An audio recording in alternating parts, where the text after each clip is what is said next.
Blessing that's quite unusual. If you find a tree that has three different kinds of leaves, you found a sassafras tree. You might first notice the leaves that are in three parts, and then you're sure to notice that some of the leaves don't have those three parts at all.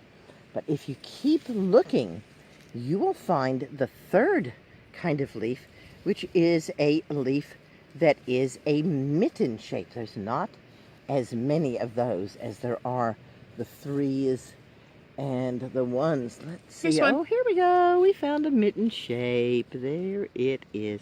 Sassafras. You probably heard of sassafras root, and it makes a good tea, but you don't have to just use the roots. Sassafras leaf tea is one of my favorites.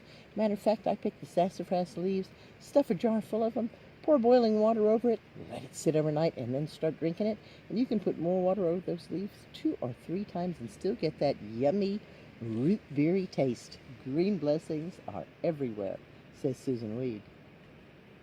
So do some people say that you have to be careful about taking sassafras? The root. The root, so... There's some people are worried about the sassafras root because there's a compound in the sassafras root called sassafras. And actually, it's not even the root, it's the root bark. And if you take sassafras out of the root and inject it under the skin of rats, bad things happen. But I think the take-home story there is don't extract sassafras and don't inject it under your skin. And there's very little sassafras in the leaves.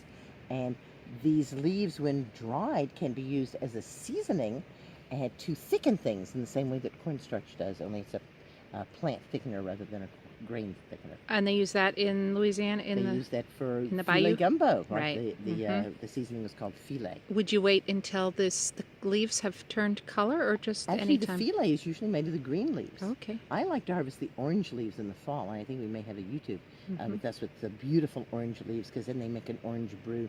And I think of orange as being so strengthening and nourishing to the immune system. It's a distinctive bush tree. Very distinctive tree. It can get very big. In our area, it does stay pretty small. And that's one of the reasons I started using the leaves, because I didn't want to dig up the roots of these small trees. But as you go further south, the sassafras trees can really get big.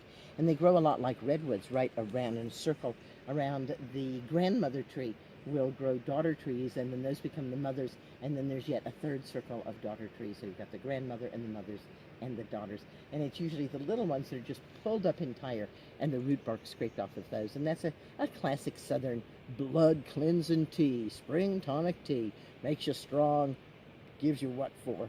You know, sometimes I'm a little bit softer than that, and so that's why I like the leaf tea, because it also is a wonderful tonic, and it tastes so good. If you like the taste of root beer, you'll love the taste of sassafras. Wow, thank you.